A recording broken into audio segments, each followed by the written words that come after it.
Do të lidhem me kolegun Arsen Rust. Arsen, përshëndes.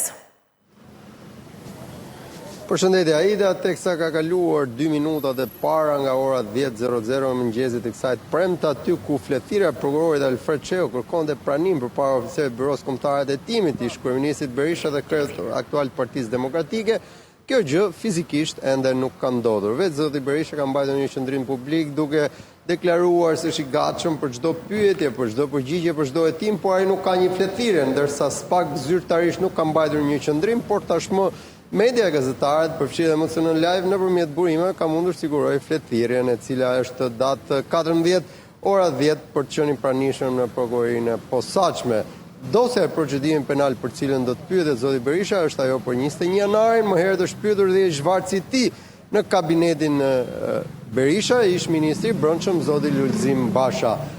Edhe pse zoti Berisha nuk është paraqitur deri në këtë moment, mbetet për të parë nëse ka apo jo një komunikim me prokurorinë apo me BKH-n për shkak të një agjende, për një tjetër orar apo për një ndryshim të datës dhe orarit. MCN Live është interesuar pranë SPAK dhe prokurori Alfred Çeu, i cili është drejtuesi i hetimit të procedimit penal për dosjen 21 janari, aktualisht nuk ndodhet në Shqipëri, por për shkak të agjendës punës ai është një takim me ndërkombëtarët në Bashkimin Evropian. A është kjo arsyeja mos pranisë? Jo, zoti Berisha nuk e ka konfirmuar praninë e tij, por kjo është çështje ditësh, pa thënë çështje orësh, nuk do të jetë sot, do të jetë në një tjetër ditë, pasi proceduralisht SPAK ka detyrimin ligjor të ridërgojë një fletëthirrje dhe më pas nëse ai refuzon sërish nëpërmjet gjykatës të urdhërojë shoqërimin e detyrueshëm për të marrë deklarimet e zotit Berisha që konsiderohen të rëndësishme në një zinxhir të gjatë dhe një numër të lartë zyrtarësh e funksionarësh, por e persona në dieni për ngjarjen që janë pyetur më herët për këtë procedim penal. Kujtoj këtu që dosja 21 janari është ende e pambyllur juridikisht për shkak të vrasjes së të ndjerit Alex Nika, ndërsa për 3 ju kërkoj ndjes për 3 viktimat e tjerë protestues pafajshëm të 21 janari 2011, Faik Myrtezi Verveize dhe Hekuran Dedaj, drejtësia shqiptare ka folur, por gjithsesi në rast të çdo prove të re mund ta rihap të procedim penal. Ende nuk kemi një informacion nëse ka apo jo një provë të re, ajo çka pritet prej kohësh dhe ishte në punim apo në një proces juridik në prokurorinë e Tiranës, ishte pritja e përgjigjes nga letër porosie ekzaminimit në policinë shkencore të laboratorit kriminalistik të policisë së shtetit në Rom, çka për sa kohë dosja ishte në prokurorinë e Tiranës nuk pati kur një informacion. A kam mbritur në SPAK, a do të kërkoj SPAK një respektim të pjesës së predhës që i mori jetën Alex Nikës dhe është dërguar apo jo në një laborator tjetër përveç asaj të policisë shkencore në shtetin italian, kjo mbetet ende pa konfirmuar, por në ora 10 do duhet zoti Berisha të ishte sot, ajo që ka kuptuar në mungesën e tij është se nuk pati një foni, nuk pati staf zyrës shtypit Partisë Demokratike, por e simpatizantë të cilët shpeshherë janë këtu minuta ose deri në orë përpara kur zoti Berisha ka zakonisht masën e sigurisë detyrim paraqitje. Edhe pse nuk ka qenë sot, prania e një mase ndaj ish kryeministrit e bën pamundur që ai të shmanget kësaj fletëthirrje, por edhe për faktin se ai vetë publikisht ka deklaruar që nuk i shmanget. Reagimi i parë në fakt erdhi nga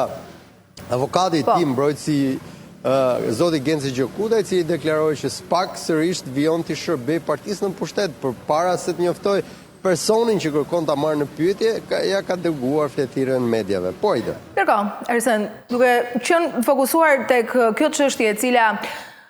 për cilën t'i thej që kemi arritur të sigurojmë një fletëthirrje dhe duke analizuar deklaratën ose atë se çfarë ka thënë avokati i tij, po në rast se Berisha refuzon për të shkuar në SPAK,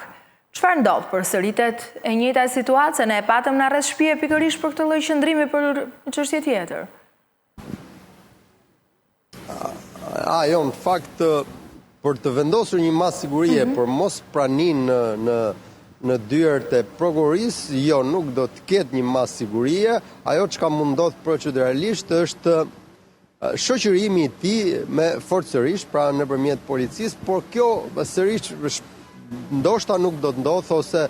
të shohim si do të shkoj, por është e pamundur të shmanget, pasi momentin e parë që zoti Berisha do të jetë këtu në respekt të masës detyrim paraqitje që ka për dosjen Partizani, automatikisht SPAK ka drejtën ta pyesë edhe për 21 janarin, pasi ai nëse refuzon të respektoj masën detyrim paraqitja, automatikisht i kthehet në një masë rënduese, qoftë arrest shtëpi ose arrest në burg, pasi konsiderohet largimi i personit nga vendi i vuajtjes së dënimit apo masa sigurisë që ka dhënë drejtësia, dhe është një vepër jo e lehtë penale kjo, dhe në këtë mënyrë juridikisht, por nëpërmjet mbrojtjes, por edhe vetë zoti Berisha nuk besoj që do të ketë një përballje shtesë ligjore për sa i përket masës së sigurisë, pas asaj betejë gjatë për të ndryshuar dhe për të fituar lirinë. Por tek kësaj ajo çka pritet ndodh është ridërgimi i fletëthirrjes e më pas ndërhyrjes pak nëpërmjet shoqërimit të detyrueshëm me polici, por deri atëherë do duhet ndoshta ezaurimi dhe minimumi 10 ditë kohë. E kuptoj. Ndërkohë, dim që përveç Bashës, është vështirë që të kuptojmë se çfarë ka thënë Basha atje, se nuk është se deklaroi diçka dhe kur ju e pyetët. Por a mund të shtrihen hetimet edhe tek ata që asë kohë ishin organizatorët e sot janë mazhorancë? Në fakt e ka kërkuar shpeshherë edhe vetë zoti Berisha, paktën proceduralisht në rrethanat e veprës penale të regjistruar proceduralisht nga prokuroria e posaçme, aty lexohen 3 vepra penale, siç është ajo vrasja e kryer në bashkëpunim në rrethanat cilësuese, veprime që pengojnë zbardhjen e të vërtetës dhe shpërdorimi i detyrës. Opozita së kohë nuk e di se ç'është detyrë ka padur, këtë kryer vrasjen në rrethanat cilësuese, kryer në bashkëpunim, akuzat dhe procedimi penal ka qenë ndaj ish majorancës asaj kohe, ndërsa veprime që pungojnë në zbulimet të vërtetës, gjithçka lidhet me ato momentet e para kur gjithkush i kujton të paktën në kronologjinë më shumë se sa një dekadë më parë, kur prokuroria asaj kohe, prokurori i përgjithshëm u anatemua, zonja Rama, prokurorët e